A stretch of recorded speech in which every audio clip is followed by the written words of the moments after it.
o assunto hoje, como disse, compliance, observando a questão da leniência, nós vamos estar abrindo aos palestrantes que vão estar abordando sobre o aspecto, evidentemente, observando alguns critérios em cada um deles, às vezes complementares, às vezes que se trazem, evidentemente, também visões que podem ser um pouco diferentes umas da outra, mas é por isso que o painel também é muito rico, evidentemente. E vamos tentar, no nosso pouquinho tempo ainda, quem sabe, ter um momentozinho de maior interação, onde você, quem sabe, possa também estar fazendo as suas perguntas, os seus questionamentos, as suas ponderações. Ok? Então, já não sem mais delongas, né, vou passar a palavra, então, ao Dr. Eduardo Lamy, que vai estar iniciando esse painel, trazendo a sua participação. Nós dividimos aqui mais ou menos em torno de uns 15 minutos cada fala, para que nós possamos ter cada um deles, e ainda, quem sabe, ganharmos uns minutinhos ali ao final para uma interação maior. Ok? Dr. Eduardo. Muito obrigado.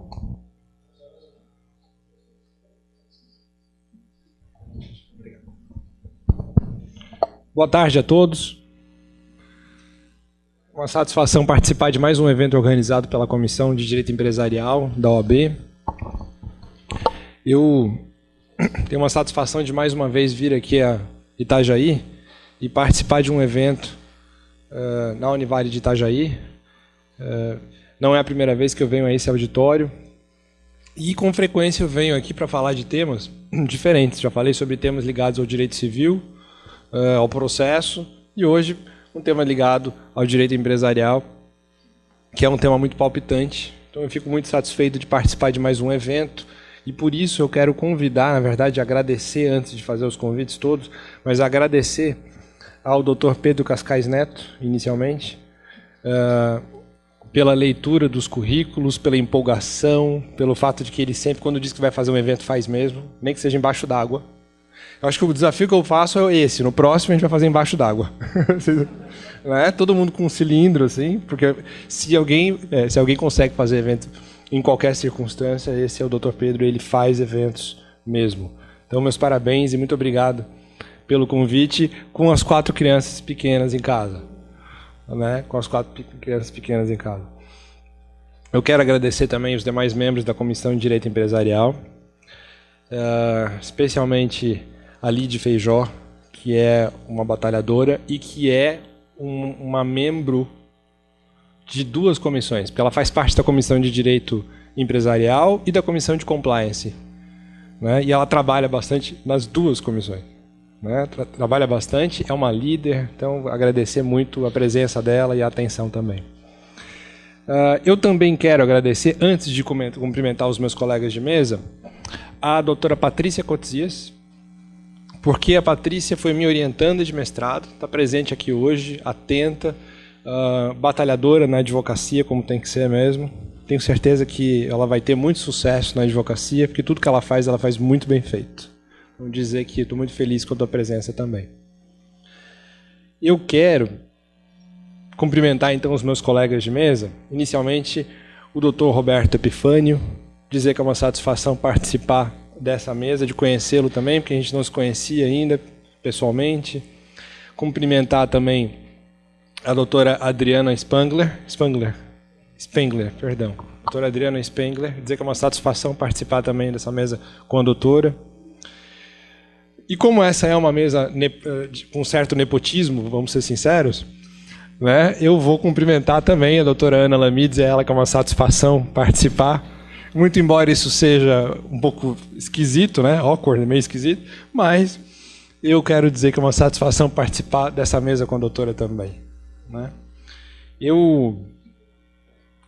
Muito embora a gente faça várias coisas juntos, dentre eles somos sócios e escrevemos juntos, motivo pelo qual a gente participa de mesas juntos também, participar de mesas com a doutora é sempre uma satisfação enorme. Muito bem. Antes que isso daqui vire declaração de amor, eu vou entrar no que diz respeito ao assunto. Né? A gente estava conversando na sala ali, antes da gente começar a palestra, e eu pensei como é que a gente poderia dividir os assuntos, conversei com o Dr. Roberto, e ele falou assim, olha, eu acredito que vocês podem dividir os assuntos, cada um falando sobre um aspecto da leniência, tema esse que está muito ligado ao compliance, e aí eu disse, olha, eu vou escolher o aspecto concorrencial. Vejam vocês, cada um de nós vai falar sobre um aspecto, né? Então eu vou falar do aspecto concorrencial, falar um pouco de leniência e de compliance, mas essencialmente do aspecto concorrencial. Depois, a Ana vai falar sobre anticorrupção, né, leniência no âmbito anticorrupção, e a doutora Adriana vai falar sobre a leniência, a responsabilidade dos oficiais de compliance no tocante à leniência. Né? Muito bem, então essa é a divisão para vocês já terem uma noção do que vem pela frente. Com relação às questões concorrenciais, vejam vocês.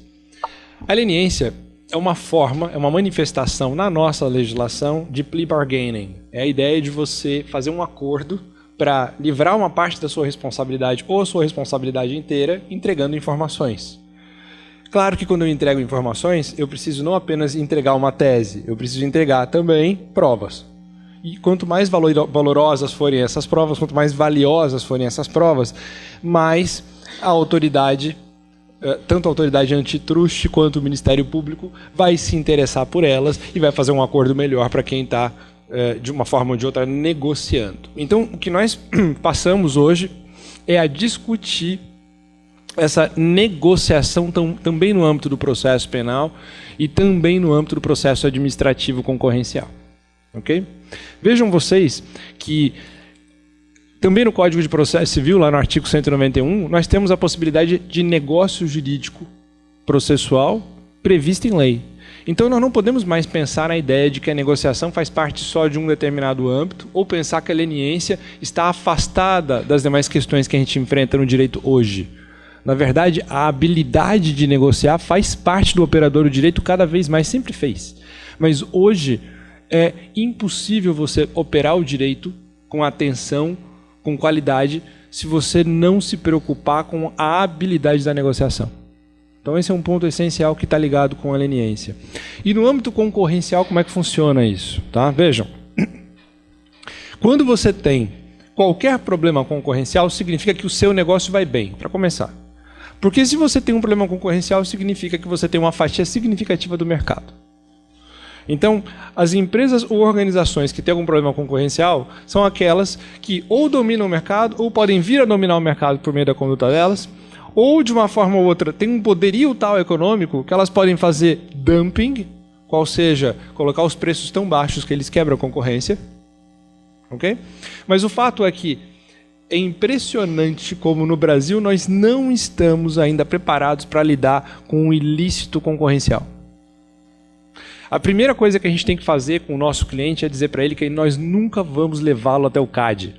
O CAD, o Conselho Administrativo de Defesa Econômica, em Brasília, é o órgão responsável pelo processamento dos feitos administrativos de ilícito concorrencial. E o nosso cliente, na maioria das vezes, não tem a mínima noção do que é proibido e o que ele não pode fazer. Ele acha que o que ele fez está certo. Então, se você leva o seu cliente no CAD, a primeira coisa que vai acontecer é que ele vai confessar. E ele vai fazer isso achando que ele está abafando. Então, no fundo, é muito importante você despertar nas pessoas o ilícito concorrencial. E como a gente vai ver daqui a pouco, o compliance, um dos primeiros aspectos que os programas de integridade têm em relação à leniência, mas em relação à leniência no âmbito concorrencial, é que eles ajudam a fazer com que as organizações despertem esse ilícito concorrencial. Vejam só, nós sabemos que roubar é proibido. Nós sabemos que matar é proibido. Todo mundo sabe que você não pode roubar nem matar. Okay? Todo mundo tem noção da proibição. Agora, vocês realmente acham que alguns anos atrás as pessoas tinham uma noção clara de que poluir é proibido? Vocês realmente acham que as pessoas tinham noção clara de que não faz sentido a ideia de que eu posso poluir desde que eu possa pagar a indenização correspondente? Então, quando a gente vai entendendo os ilícitos, a gente vai sensibilizando as pessoas através de cultura. E nesse âmbito, é muito importante a gente entender o compliance, porque no Brasil ele começou a ser aplicado antes do compliance anticorrupção. Então, para você entender bem os programas de compliance e a própria leniência, é muito importante entender o concorrencial, porque é onde ele nasce, se a gente analisar historicamente. Ok?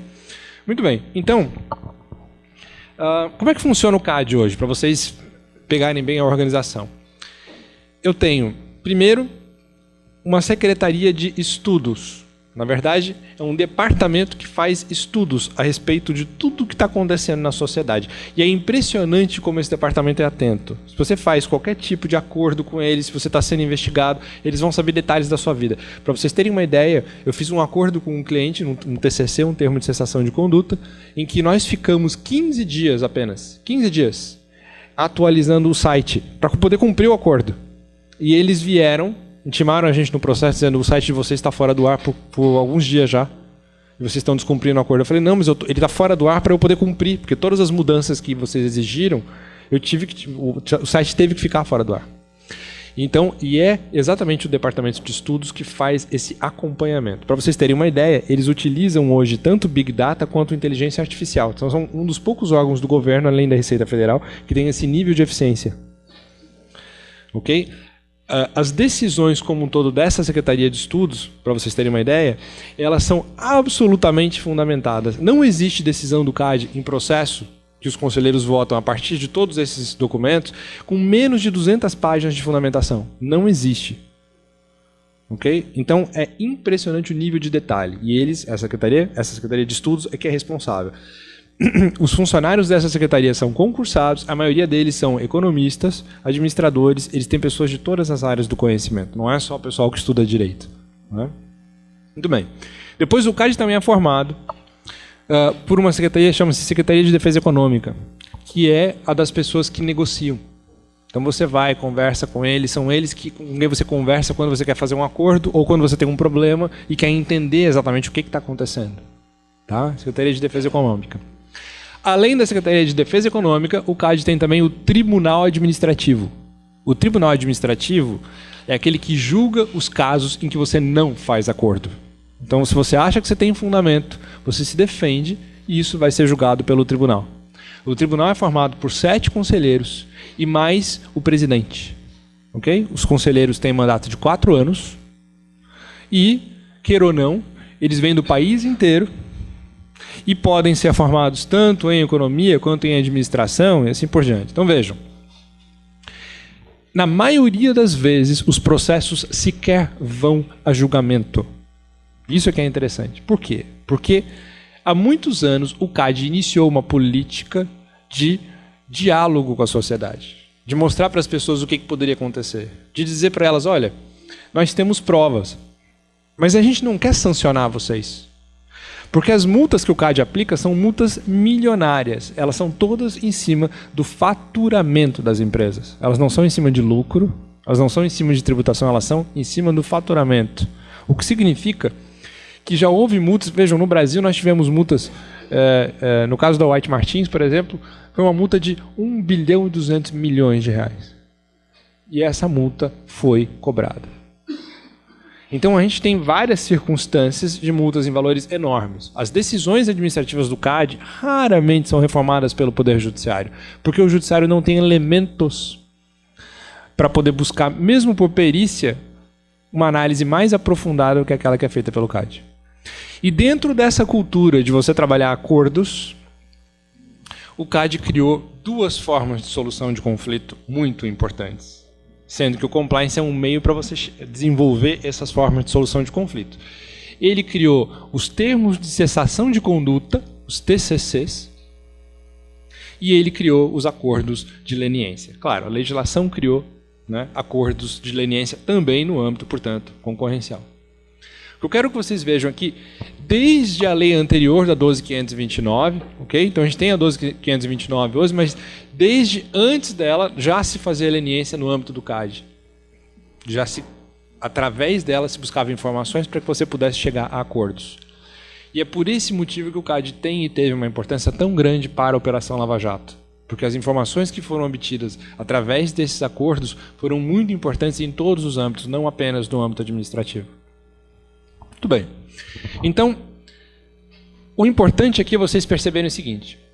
O CAD tem o costume de, nos termos de cessação de conduta, pegar uma instituição que tem problema, a gente já representou algumas delas, né? Eu vou dar alguns exemplos aqui para vocês. Primeiro, as pessoas sabem que determinadas cooperativas médicas vão ficando inchadas, com base no poder que elas têm de trazer os médicos e negociar melhor com os planos de saúde.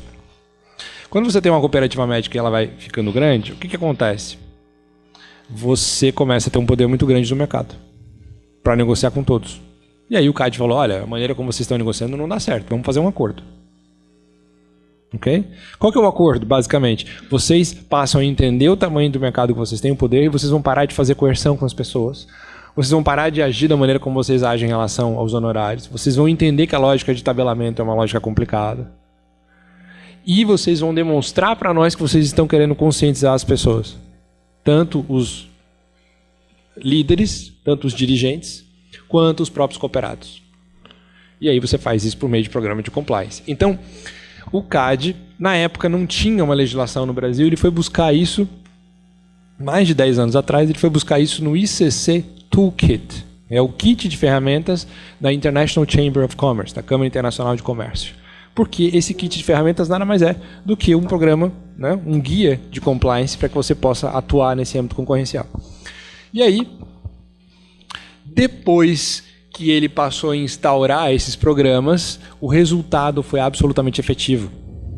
Né? E foi por isso que se inseriu depois a possibilidade disso, inclusive na lei, no âmbito dos TCCs. Vou dar um outro. Bom, existem vários exemplos, mas peguem, por exemplo, os corretores de imóveis. Tá?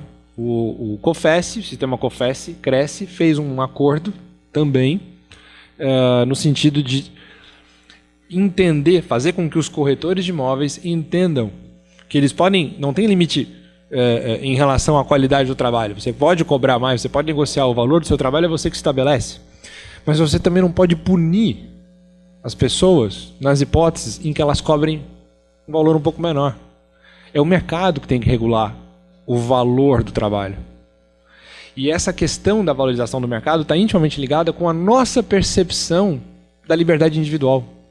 Porque se a gente acha que a liberdade individual não tem uma importância tão grande, que as pessoas no fundo não devem, por meio do empreendedorismo, alçar determinado sucesso, nós na verdade estamos tentando impedir as pessoas de crescerem por meio do seu próprio esforço. Mas para que as pessoas possam crescer por meio do próprio esforço, nós não podemos limitar mercado. Okay? E a limitação de mercado, na maioria das vezes na nossa cultura, é antijurídica e a gente não percebe. E aí eu vou ser bem sincero, nós estamos aqui na OAB, um evento organizado pela OAB. Né? Quem é que está sendo hoje parte de um processo administrativo no CAD? A OAB. Aí nós vamos, mas o advogado, nós vamos dizer, o advogado tem que ter um valor mínimo sempre pelo seu trabalho. Não, claro que o advogado tem que ter o seu valor, o seu trabalho valorizado. Mas o problema é, dentro de uma lógica de mercado, dentro de uma lógica de direito econômico, nós também temos que entender que nós não podemos punir os advogados simplesmente por cobrar menos. O que nós temos é que lutar para que eles tenham condições para fazer o melhor trabalho possível. Porque se eles fizerem um trabalho bem feito, o trabalho deles vai valer. Na verdade, é o contrário a forma de as coisas acontecerem. Punir advogados nessa circunstância depende, na verdade, do trabalho mal feito e não de quanto eles cobram. Essa discussão é uma discussão que acontece no mundo inteiro e ela vai vir também para a OAB. Ok? O que eu quero que vocês percebam é que o compliance tem sido o principal caminho para você atingir resultados nesses casos todos. Aí vocês falam, puxa, mas como é que isso acontece? Bom, você assume com eles, nos termos de cessação de conduta, uma série de medidas que você tem que ir cumprindo. E aí são várias fases, né? Você faz um cronograma, fala quais são as suas responsabilidades, mostra como é que você deve cumprir esse cronograma. E ao final, se os resultados forem todos atingidos, você consegue fazer um relatório, uma medição. Quer dizer, o que eu consegui mudar na instituição? Né? E isso nos leva a um outro problema, que eu já estou terminando, né? Que aqui se vira nos 15, né? Que a gente tem 45 minutos para cada um. Então, isso nos leva a um outro problema, que é o seguinte. Por que os programas de compliance fracassam? Porque as pessoas hoje querem montar programa de compliance. Né? Vamos fazer. Não, a ideia é fazer programa de compliance. Vamos fazer um programa. Tudo bem, mas por que eles fracassam? As pessoas têm que entender o que faz o programa dar certo e o que não faz. É a medição do compliance que é o mais importante. É entender isso. Claro que nós temos critérios objetivos por meio do Proética, por meio de uma série de instituições que nos ajudam, né? Certificação, ISO 37001, mas o problema é por que os programas fracassam quando fracassam? Por que os programas que são modelo são modelo? Né? E é nesse sentido que a gente está fazendo uma obra e pretende fazer um evento no ano que vem aqui também. Né? Mas eu diria que a experiência do CAD em relação aos programas de compliance é um bom indicativo do nível de atenção que você precisa ter para poder fazer com que o programa funcione. Tá? Então eu convido vocês a conhecerem também esses programas. Esses processos em relação aos programas são todos processos públicos. A plataforma do CAD também é uma plataforma pública. Então é algo que todos podem ver. Né? Quando o termo, por exemplo, de cessação de conduta é assinado, ele se torna público. Então o CAD como um todo se gaba do resultado que ele tem através dos programas de compliance. Bom, eu e a Ana escrevemos um livro, inclusive nós trouxemos um exemplar aqui para sorteio com vocês, tá? E nesse livro nós temos uma tese aqui, porque nós falamos sobre o acordo de leniência, claro, no processo penal, mas entramos também na questão concorrencial. E vejam vocês, se o compliance é tão bem aplicado no âmbito concorrencial, nos termos de cessação de conduta, por que não aplicar o compliance também para a leniência? Por que, por meio dos acordos de leniência, eu não implico também o compliance como uma das medidas a serem seguidas? Porque, vejam, a ideia de simplesmente me isentar da pena ou ter uma diminuição de pena e aí acabar, eu tenho que ter um nível de acompanhamento muito grande com esse leniente. Porque ele está muito próximo do que está acontecendo. Ainda, vejam, independentemente da natureza do compliance, isso é muito importante. E é interessante porque o CAD não tem exigido compliance nos acordos de leniência. Bom, isso nos leva ao seguinte, nós queríamos mudar isso tudo, né, essa realidade. Então, quando nós fizemos, esse livro aqui na verdade, ele é o livro da dissertação de mestrado da Ana, que a gente fez um capítulo específico do compliance concorrencial para poder dar esse enfoque. E aí, nós marcamos o lançamento da segunda edição no CAD. No CAD. Convidamos todos os conselheiros, convidamos todo mundo, fomos na plenária do CAD e falamos, olha, vocês estão fazendo algo muito legal, mas vocês podem fazer algo muito melhor. Vocês não concordam? E chamamos todo mundo e lançamos o livro lá. E eu achei interessante, porque provocou uma discussão muito maior do que a gente imaginava. Eu acredito, sim, que é muito provável que nos próximos acordos eles comecem a refletir a ideia de aplicar a compliance também para os acordos de leniência. Tá? Bom, pessoal, fora isso, eu queria só fazer uma divulgação dos livros. Né? Então, primeiro esse livro, Reflexo do Acordo de Leniência no Processo Penal, a influência do compliance concorrencial, né? Meu e da Ana, a gente tem aqui, vamos sortear para vocês aí ao final, pode ser o final, né? Tenho também o livro Compliance, Aspectos Polêmicos e Atuais. Esse livro é um livro que nós fizemos pela comissão, né? É um livro que trata de compliance tanto no âmbito público quanto no âmbito privado, e ele vai analisar, por exemplo, compliance no âmbito eleitoral, vai analisar whistleblowing, né? Então a gente vai tratar de vários temas, compliance concorrencial, esse tema que eu rapidamente falei aqui para vocês.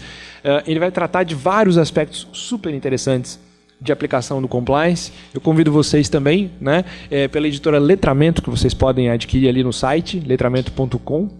Tá? É letramento.com, não tem BR. Tem gente que no .br não consegue entrar na editora. Né? E eu vou também sortear aqui para vocês um volume. E, como também recentemente foi lançado, um livro que é de uma coleção que eu coordeno aqui com o Pedro Miranda, que é Aspectos Polêmicos do Novo Código de Processo Civil. Tá? Então esse livro aqui também tem um aspecto prático, muito embora não seja o tema hoje, como é recente o livro, eu trouxe para sortear também, tá bom? Pessoal, muito obrigado pela atenção, tenham um excelente final de semana e vamos aí ouvir as demais palestras, exposições, para a gente, se der tempo depois, também colocar à disposição para responder perguntas. Muito obrigado.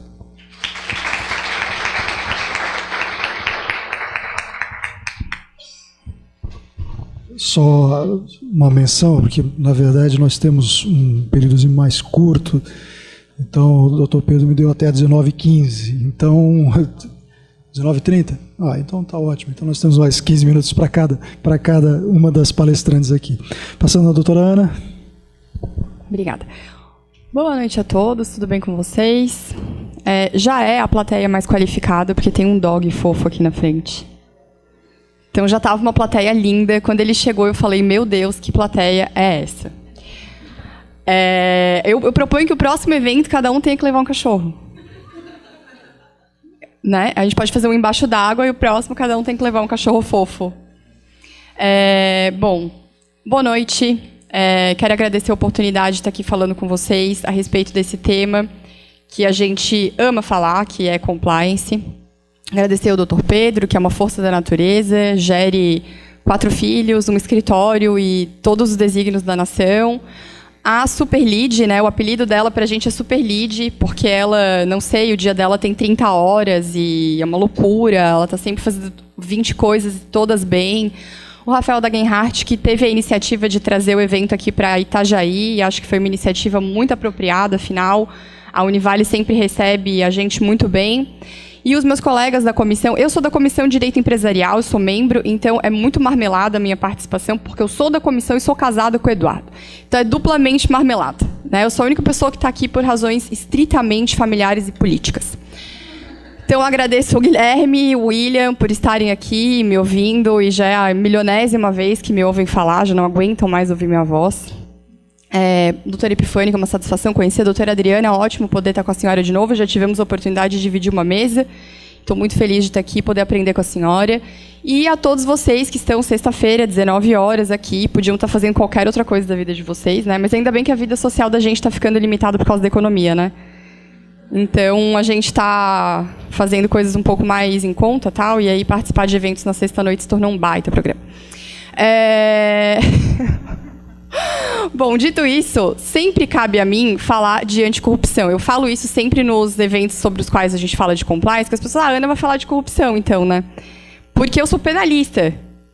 Mas a lei que prevê o compliance, a possibilidade dos programas de compliance repercutirem na obtenção de benesses pelas empresas e que prevê a leniência como ferramenta, não é uma lei de natureza penal, mas é administrativa e civil, que é a Lei Anticorrupção de 2013. E em 2013 eu estava terminando a minha dissertação de mestrado e eu me lembro muito bem do processo dessa lei, porque foi exatamente na época do Vem Pra Rua. Não sei se vocês se lembram do Vem Pra Rua, que fecharam a ponte, todo mundo foi pra rua, tal. Na verdade, essa lei ela é relativamente antiga, ela já tramitava há algum tempo. Só que o Vem Pra Rua provocou aquela coisa assim de tem que fazer alguma coisa, a gente tem que dar uma resposta para a população, senão eles vão tocar fogo em tudo. Então vamos criar uma lei administrativa mais popuda, mais forte, para parecer que a gente está levando as coisas a sério e tudo mais. E aí que previram os programas de integridade de uma maneira totalmente randômica, porque não tem critérios, não tem requisitos. Só fala que se você tiver um programa eficiente de conformidade, você pode obter benefícios no aspecto administrativo, ou seja, redução de multa. E aí depois tem uma portaria que vem regulamentar a lei anticorrupção para estabelecer alguns critérios, né? Então, a lei, portanto, tem um viés administrativo, não penal. Os crimes de corrupção passiva e ativa estão nos artigos 317 e 333 do Código Penal desde 1941, né? 40/41, que é quando a vigência dele começa. Mas o enfoque que eu queria dar para a minha fala, até porque a gente tem bem pouco tempo e pela última colocação, doutora Epifânia, a impressão que eu tenho é que se passar do horário vai vir uma daquelas bengalas e tirar a gente, né? Então, enfim. Eu queria dar o seguinte enfoque. E daí, para a gente poder fazer uma abordagem a partir do ponto de vista da leniência e do compliance, e funcionou para a gente até agora a maneira como a corrupção tem sido tratada legalmente? Essa é uma pergunta que eu quero fazer, uma indagação. Eu estou escrevendo a minha tese de doutorado agora, e a minha abordagem, eu falo de corrupção e falo de compliance. E eu estou fazendo uma pesquisa histórica, né? Porque a gente sempre tem que fazer um apanhado. Não que no TCC você tenha que ter um capítulo de breve esforço histórico a respeito né? Todo mundo coloca. Mas é importante você contextualizar o tema que você vai abordar no seu trabalho, para a pessoa que não tem tanta proximidade com o tema se sentir, enfim. E é extraordinário ver o quanto o aumento da repressão só gerou uma piora abissal dos índices de corrupção. Hoje, por exemplo, se vocês entrarem no relatório da Transparency International da percepção da corrupção no mundo, o Brasil está ridiculamente mal colocado. Então, nós temos 37 pontos e estamos no lugar, acho que no lugar 97 de 180. O país mais legalzinho é a Nova Zelândia. O Brasil está no nível de países como a Zâmbia. Não, a gente e a Zâmbia têm exatamente a mesma pontuação, 37 pontos. A gente e a Zâmbia. É massa a gente pensar isso, né? Não, é maravilhoso. E esse relatório é de 2017, editado pela Transparency em 2018. Em 2017 já existia a Lava Jato, né? Ela é de 2013, 2014. Então, será que a maneira como a gente está abordando o problema corrupção está tendo eficiência do ponto de vista da redução da corrupção? Não, porque a gente continua sendo visto no mundo como um país pouco confiável. E ser um país pouco confiável significa ser um país que não recebe dinheiro. Eu gosto de contar um episódio. Eu tenho muitos amigos que atuam na Lava Jato. E um amigo meu, o André Pontaroli, ele é sócio do Bretas, que saiu na capa da Veja, fumando charuto. E o André e o Bretas, eles advogaram para o Youssef. Eles que fizeram, inclusive, o acordo de colaboração do Youssef, é da autoria dos advogados, não foi o MP que propôs. Foram os advogados que fizeram a primeira minuta.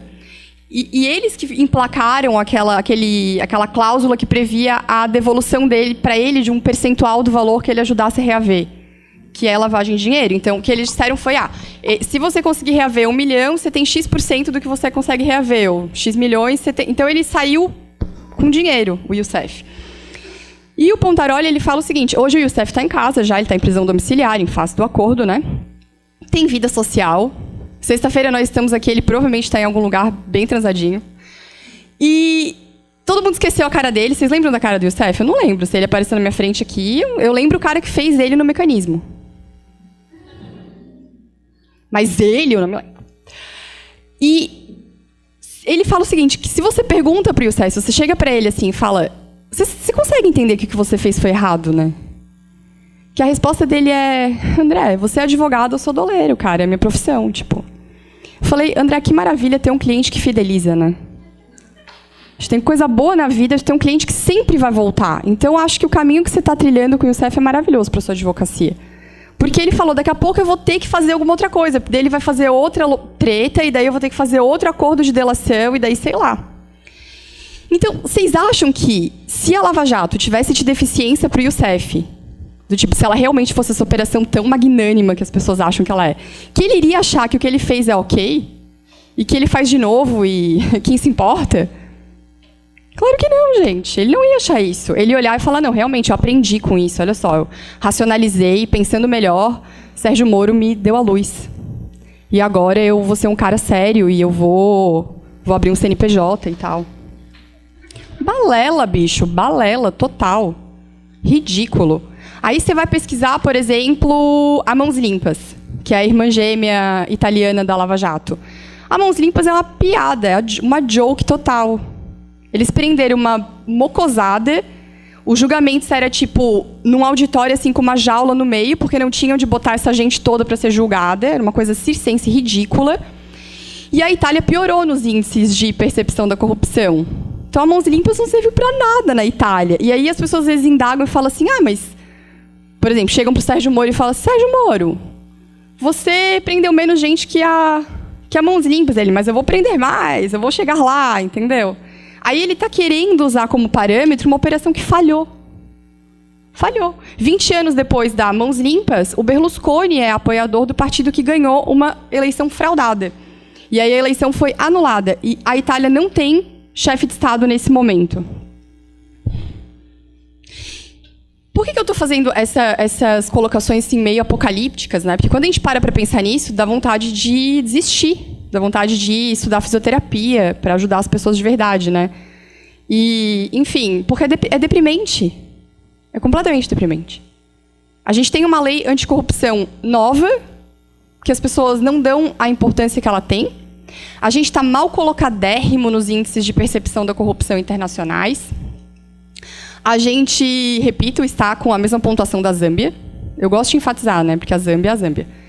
E a gente tem como referência uma operação que deu errado na Itália. E a gente acha que alguma coisa vai ser melhorada em função disso. E a gente tem a criminalização do empresário, que é uma coisa que tem acontecido. Antigamente, quando se falava do homem criminoso, a tendência era você visualizar um cara, sei lá, um mano do gueto, né? Hoje, quando se fala em criminoso, você pensa em alguém de terno. O Dr. Buságlo, que vai falar depois de mim, esses dias eu estava lá na Câmara Criminal, na minha... E aí o Dr. Buságlo, que é ambientalista, chegou, deu, o que você está fazendo aqui? Ele é crime ambiental, né? Tá virando carro-chefe do escritório, quase. Porque agora o Estado, ele acha que punir criminalmente, a ameaça da punição criminal, está funcionando e não está. Ela é podre, ela não funcionou. A sanção, ela perdeu. O Youssef acha que está de boas e ele vai fazer tudo de novo. A lei anticorrupção, no entanto, traz opções. Porque se a gente não conseguiu, por meio da sanção, fazer com que as pessoas mudem a maneira delas de agirem nas suas empresas, na sua vida, talvez a gente precise mudar o enfoque do que a gente está fazendo, substituir a sanção por outra coisa.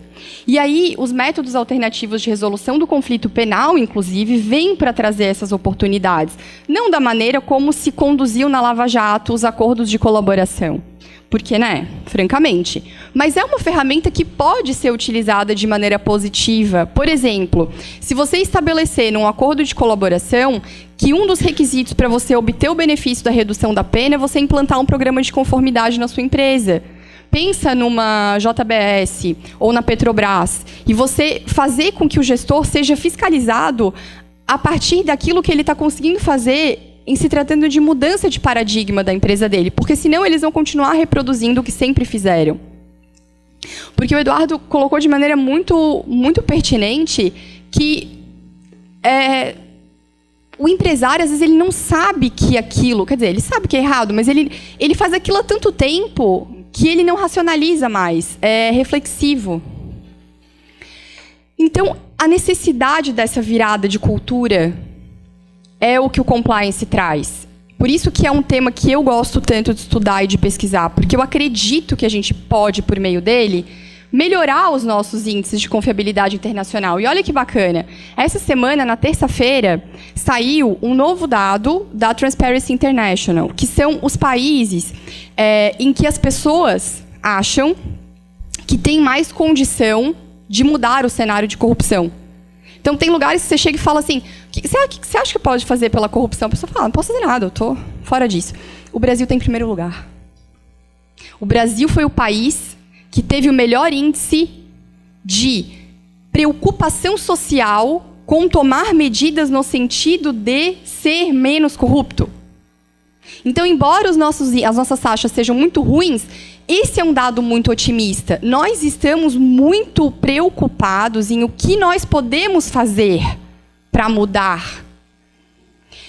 E para fechar, porque meu tempo tem 1 minuto, eu sempre gosto de trazer um registro que é uma pessoa que me influenciou muito na pesquisa do compliance, que é um juiz da Lava Jato, que se chama Gerardo Colombo. O Colombo, ele tem vários livros, tem até livros que ele discute com outros juízes da Lava Jato e eles discordam, e é bem legal, porque ele era um juiz mais libertário e os outros caras eram mais Sérgio Moro. E ele escreveu um livro em 2015 que se chama Carta a um Filho sobre a Mãos Limpas. E ele fala, o que mudou em 20 anos de mãos limpas? Nada. Por quê? Porque a cultura antecede a regra. Então, por mais que você estabeleça regras forçosas, que você incuta medo na população, você vai ser presa, sua pena vai aumentar, tal. Se você não mudar a configuração cultural daquela sociedade, você não vai conseguir melhorar em termos de corrupção. E a nossa sociedade, a Transparency International falou essa semana pra gente, que a nossa sociedade tá a fim de mudar.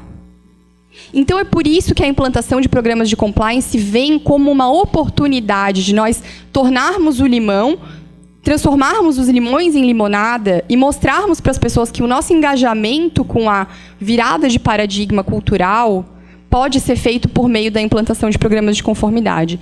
E antes de eu encerrar, eu só queria registrar que eu propositalmente deixei para cumprimentar o membro mais importante da mesa, por último, que é o Dr. Eduardo Lamy, que eu gostaria de dizer que, embora nós façamos muita coisa juntos, eu não canso de fazer coisa juntos com você, Eduardo. Você é uma excelente companhia.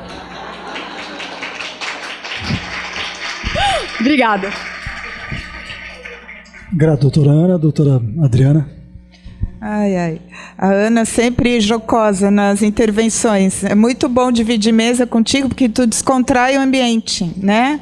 O maridão ali um pouco mais formal, aí a Ana vem e taca, né? É, sempre assim, muito bom. Bom, boa noite a todos, né? Agradeço também a participação, o convite da comissão para participar desse evento aqui, que estou em casa, porque leciono na Univale, né? Há muitos anos, enfim, então essa mesa aqui para mim é um ambiente completamente favorável até a minha intervenção aqui, né? Me sinto muito grata em participar. Agradeço a possibilidade também de estar aqui com o nosso coordenador do curso, professor Roberto, e que nos orientou e coordenou nossa obra que foi lançada hoje, né? Que nós lançamos na parte da tarde, enfim. A minha intervenção é muito rápida, até porque os colegas ali já falaram muita coisa interessante sobre o tema, então eu tenho que só tentar finalizar com o meu foco de pesquisa. E, claro, a minha perspectiva é muito dogmática penal, muito teoria geral do crime sempre, porque eu acho que toda defesa começa e termina na teoria geral do crime, que é muito pouco explorada. Então, explorar a teoria geral do crime em todos os aspectos, ela faz toda a diferença. Eu troco figurinhas com a professora Heloísa Estelita, né, e nós tratamos muito a questão da omissão imprópria. Então, a omissão imprópria faz com que tanto o oficial de compliance, o compliance officer, como o próprio empresário, ele tenha sobre ele uma carga penal que ele nem sabe que tem. Ele tem um dever de agir, ele tem um dever de evitar o resultado, ele tem um dever que muitas vezes ele nem sabe, nem é uma coisa consciente, mas que a lei impõe isso a ele. Essa perspectiva, então, que o próprio sujeito não tem noção de que ele está vinculado a esse dever de agir, impõe uma série de consequências práticas, né? Se nós começarmos a pensar do compliance officer, o empresário transfere a responsabilidade penal para o compliance officer, será? Né? Ele deixa de ter essa carga de evitar o resultado só porque ele tem o compliance officer dentro da empresa dele, ou mesmo fora da empresa atuando ali? É um questionamento muito importante quando a gente fala na questão da dogmática penal, né? Numa defesa de um empresário, enfim. É possível transferir a responsabilidade penal para por um outro sujeito, e esse empresário, então, se livrar de qualquer possibilidade de sanção penal? Então, essa é uma provocação que eu sempre falo, né, nos eventos que eu sou chamada a intervir. Essa questão é complicada, porque quando você entra numa empresa, até o professor Klaus Tiedemann, que também uso muitas obras dele, ele diz: há um defeito de organização. Não tem uma organização perfeita. As empresas são imperfeitas. A pessoa se adapta àquele modelo de organização. Então, você traz a tua moral, a tua ética, o que você tem dos teus valores, mas quando tu entra numa empresa, você queira ou não, você tem que se adaptar àquele modelo. E esse modelo pode ser um modelo não transgressor, não ilícito, mas modelos que são negligentes. Pequenas omissões e pequenas ações vão passando batido, né? E qual a dificuldade quando a gente traz isso para a dogmática penal? Porque o Ministério Público, invariavelmente, ele coloca todo mundo na mesma vala. É dolo eventual, é dolo eventual. Não consegue enxergar uma negligência. E por que ele não consegue enxergar? Porque não quer enxergar. Não é bom enxergar a negligência, porque os tipos penais só se punem com dolo. Então, a grande maioria dos tipos penais vinculados ao empresário E se a gente pensar na questão do compliance office, dependendo do que ele está vinculado dentro da empresa, vai acarretar ele uma omissão imprópria em tipos penais também autônomos ao próprio programa de compliance, muitas vezes são negligências. Então, a própria professora Estelita fala, né, que é uma professora da FGV em São Paulo, que eu troco um pouquinho de figurinha com ela, pequenas omissões e ações vão passando. E isso é inerente ao próprio defeito de organização que o professor Klaus Tiedemann sempre falou. Isso a gente não consegue mudar. Então, se a gente pensar, até como a Ana falou da lei anticorrupção, que ela prevê uma responsabilidade objetiva, até por alguém numa filial em outro país, dentro daquele grupo, vai acarretar numa responsabilidade ainda, né, na questão administrativa para todo o grupo. Se a gente for para o lado penal, olha o problema que isso acarreta, né? Então, alguém responder por uma coisa que nem sabe que aconteceu e nem sabia que ele tinha que ter esse dever de cuidado. A omissão imprópria, então, é um problema muito sério no direito penal, na dogmática penal, na teoria do crime. Porque ela, invariavelmente, ela não é perceptível. Muito raro que as pessoas tenham essa noção. Desde um crime banal, onde a pessoa teria um dever de agir e não agiu, quanto em crimes, vamos falar na perspectiva empresarial. Fazendo um pouquinho, pegando um pouco do que cada um falou, eu gosto de fazer isso nessas falas, né, que o doutor Eduardo falou da questão do CAD. Até em casos de gun jumping, né, é possível identificar que não houve má fé, que não houve, a pessoa não tinha percepção.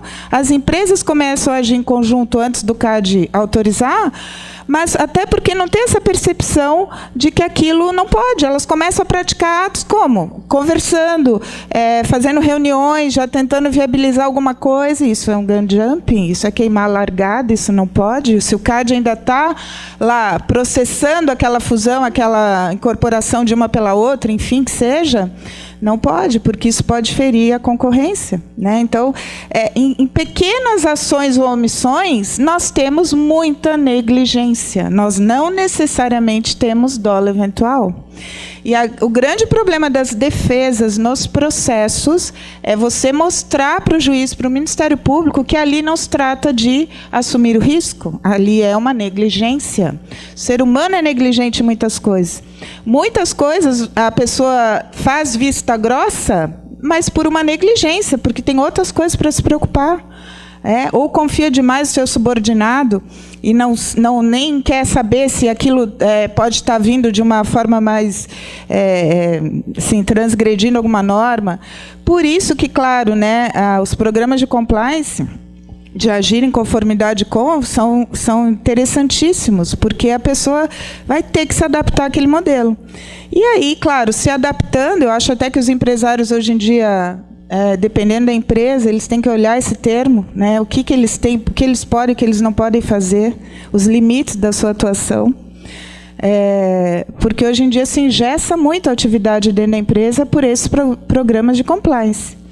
Dependendo do ramo de atuação, o medo, né, de por exemplo, estar sem querer ali praticando um cartel só porque conversa com as outras empresas, só porque faz uma reunião, isso possa configurar um cartel, enfim. Então, a minha contribuição é nesse sentido, é uma provocação, que a gente comece a usar um pouco mais esse viés, né, que a nossa própria teoria do crime fornece, que é muito pouco explorada, que é tentar mostrar que nem tudo, né, se constitui num dolo eventual, que muitas vezes as condutas perpassam ações e omissões por negligência, né, por esse defeito de organização.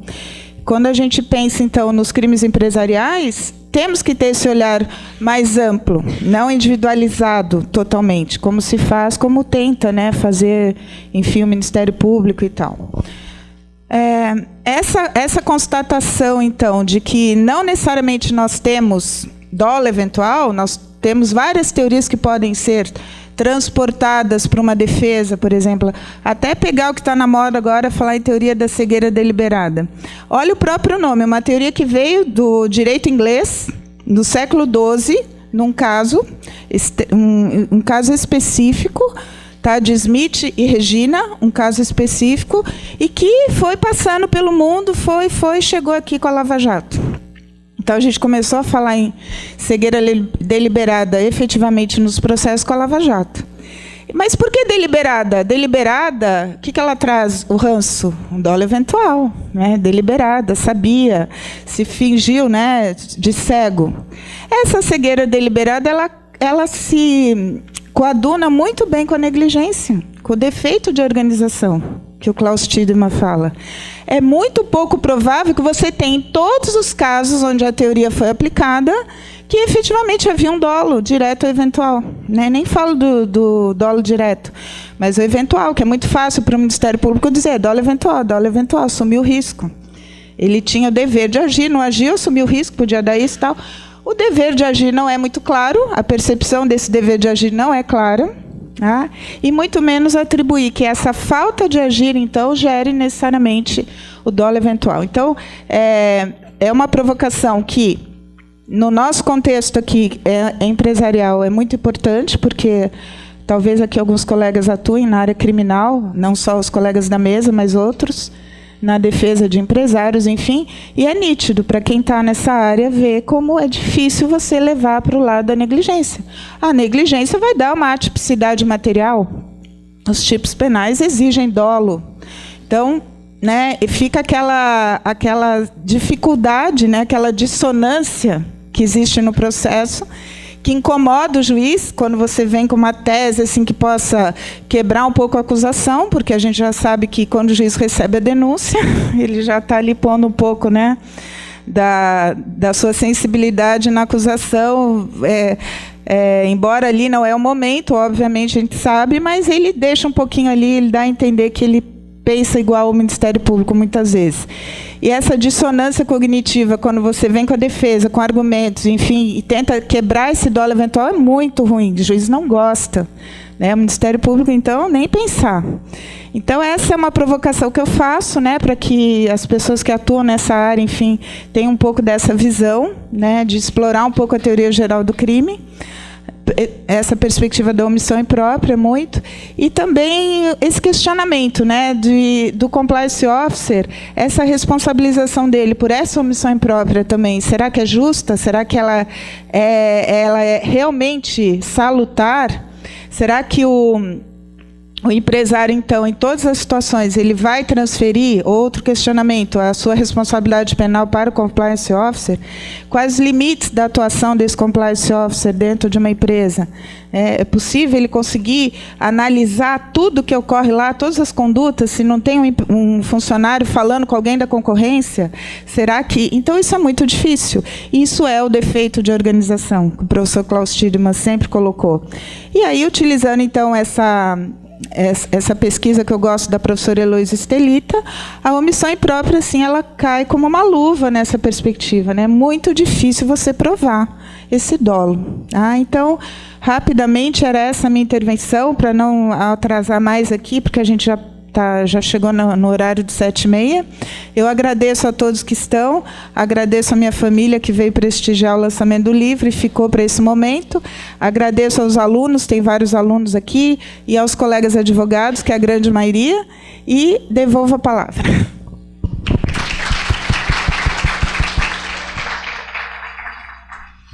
Bem, meus caros, a mim coube a árdua tarefa de fazer o consolidado, mas para que nós possamos estar em conformidade também com a comissão, eu tenho 1 minuto, então imaginar em fazer em 1 minuto um consolidado, mas basicamente vocês vão encontrar os pontos destacados pelos painelistas, inclusive nas obras que estão sendo ofertadas. Né?